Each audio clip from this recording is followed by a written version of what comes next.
Вечер у Ларисы начинался обычно. Ребенок спал, на плите варился суп, а сама она сидела за столом с блокнотом, подсчитывала расходы. Как и всегда в конце месяца, коммуналка, продукты, садик, лекарства. Она взяла в руки карту мужа, зарплатную, которой он сам дал ей пользоваться для семейных покупок. Вошла в банковское приложение, и вдруг появилось всплывающее окно. «Подтвердите действия по дополнительной карте, мамуля Светлана». Пальцы замерли над экраном. «Мамуля», – прошептала она, не веря глазам. Зашла в настройки, и там действительно была вторая карта, привязанная к его счету. Оформлена месяц назад. Полный доступ. Полное доверие. Светлана Михайловна, свекровь. Та самая, что называла ее хитрой штучкой за глаза. Которая говорила: «Ты ему еще родная не стала, а деньги его уже сетаешь».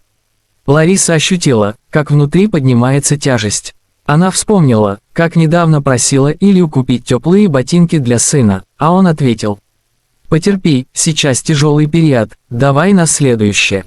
А у мамы, значит, не тяжелый период. У мамы – карта. Позже Илья пришел домой, улыбаясь, как ни в чем не бывало. «Привет, любимая, я пельмени купил, давай сварим».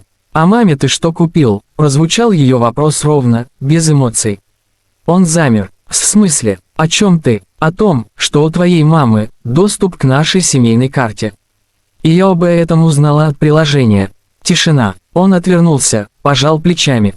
Ну, она привыкла. Раньше ведь помогали ей, да и мне проще так. Она иногда что-то заказывает, ерунда. Ерунда. Это карта, Илья. Это деньги, которые мы зарабатываем. Ты дал ей доступ в наш дом, молча. Без разговора, без уважения ко мне. Он попытался улыбнуться, перевести в шутку. «Ты что, ревнуешь к маме?» Лариса встала, сняла передник, смотрела на него молча. Это был не вопрос ревности. Это был вопрос, кому он доверяет больше, жене или матери. И сегодня она получила ответ. После ужина Лариса долго не могла заснуть. Илья дышал ровно, спокойно, как будто все в порядке. А у нее в груди комитета. Ком из предательства, привычки быть второй и невысказанной обиды, которая копилась месяцами. Она поднялась, села на кухне и достала блокнот. Села и начала писать. Просто чтобы понять, где заканчиваются его семейные обязанности и начинаются ее жертвенности. Колонки. Зеленый квадрат Лариса, продукты, лекарства, одежда ребенку, оплата кружков, стирка, еда, учет бюджета. Красный квадрат Илья, садик по утрам. Но чаще забывал. И денежные решения с мамой. Она достала выписку по карте. Каждая третья операция, переводы на карту с подписью «Мама», заказы с адресом свекрови, такси, доставка суши, массажистка по воскресеньям, оплата счета в кафе. А она не могла себе позволить купить новые ботинки. Потому что надо потерпеть. Лариса вспомнила, как Светлана Михайловна говорила: «Мужчинам надо помогать. Ты молодая, ты справишься. А я уже пожила, пусть хоть сын помогает». И как Илья всегда соглашался. «Мам, конечно, я все сделаю». Он привык к этому, привык быть сыном, не мужем. А она привыкла быть взрослой за двоих. Вспомнилось, как на ее день рождения Илья подарил «Ничего. Не до того сейчас, милая, мама болеет, ты же понимаешь». И в тот же вечер она видела в старис свекрови огромный торт с надписью «Любимой мамочке от любящего сына». У Ларисы сжалось внутри, она не хотела конкурировать, она хотела быть женой, партнером, женщиной, с которой советуются, а не прикрываются. Этой ночью она не плакала, просто сидела и писала, не заметила, как наступило утро. На последней странице было выведено аккуратно: следующий вечер Илья вошел в квартиру, насвистывая. На плече пакет с фруктами, в руках пачка пельменей. Он рассчитывал, как обычно, кинуть фразу: «Ну что, заскочил по пути, хозяйка, порадуй мужа». Но тишина в квартире была странной. Слишком тихо, ни запаха еды, ни звуков. Мультиков, ни шагов ребенка. На кухонном столе стояла коробка. Аккуратная, перевязанная бечевкой. Сверху – карточка. Илье, на прощание. Он фыркнул. Шутит, наверное. Открыл коробку и застыл. Внутри лежала его зарплатная карта, порезанная на две ровные части. Рядом – письмо, написанное рукой Ларисы. «Больше чем ты выбрал, кто распоряжается твоими деньгами». Теперь я выбрала, кто распоряжается моей жизнью. Я не предмет, не приложение к маме, неудобная жена для твоей нерешительности. Я устала просить, устала молчать. Я больше не буду жить в системе, где мой труд – обязанность, а ее прихоти – святое. Я не враг твоей маме. Я просто больше не согласна исчезать рядом с вами. Илья побледнел. Он бросился в спальню, кровать была пуста. В детской все аккуратно собрано. Мягкие игрушки в рюкзаке, подушка исчезла. Он заметил у двери чемодан.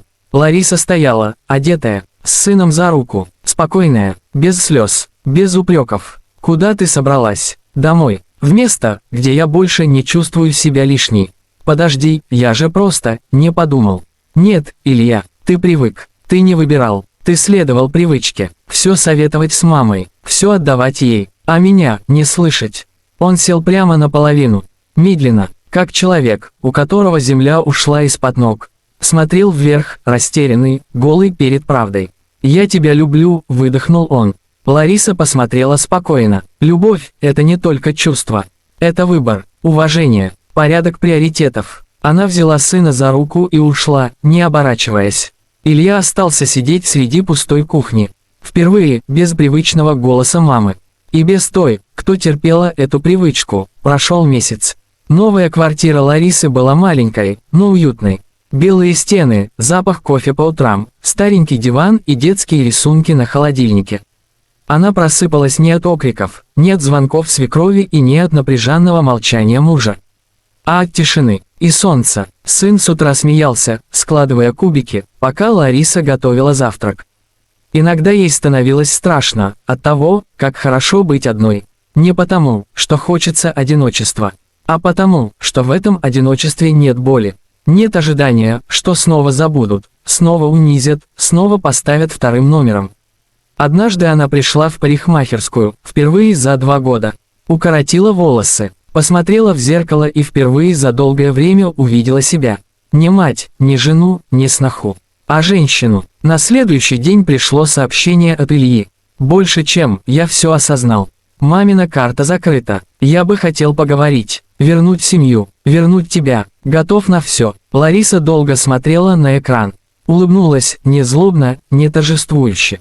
Просто с пониманием. Он, правда, понял. Только слишком поздно. Она не ответила. Потому что в новой жизни, где пароль – это уважение, нельзя входить тем, кто раньше не слышал даже стука. На следующий вечер она с сыном пошли в парк. Купили по мороженому, сели на скамейку. Вечер был золотистый, тихий. Мимо прошла женщина с коляской.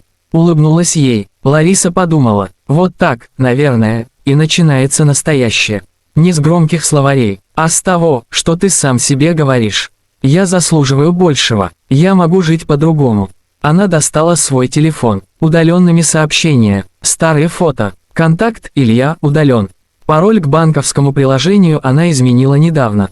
Теперь он звучал просто, больше чем Ювасхене 2025. И каждый раз, вводя его, Лариса вспоминала, что привычка терпеть – не судьба. А привычка выбирать себя – это уже свобода.